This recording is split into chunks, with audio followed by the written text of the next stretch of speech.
Tohle má být revoluce v sociálních sítích. Mně z toho ale spíš běhá mráz po zádech. Pamatujete si, jak Facebook kdysi sliboval, že nás zblíží s kamarády?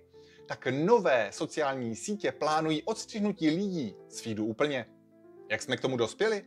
Nejdřív jsme sledovali jen přátele, pak přišel Instagram a Twitter a začali jsme sledovat i celebrity a osobnosti. S YouTubem se zrodili influenceři a později algoritmus TikToku tohle dotáhl k dokonalosti a ukázal, že není až tak důležité, kdo co říká, když to s lidmi rezonuje. S nástupem umělé inteligence tak už nejsou lidé potřeba vůbec. Představte si feed tvořený bez pomoci lidí, výhledově v reálném čase a jen pro vás. Je to mrazivá představa? A nebo je důležitější, že ten obsah bude pro nás prostě přitažlivější než nedokonalá realita?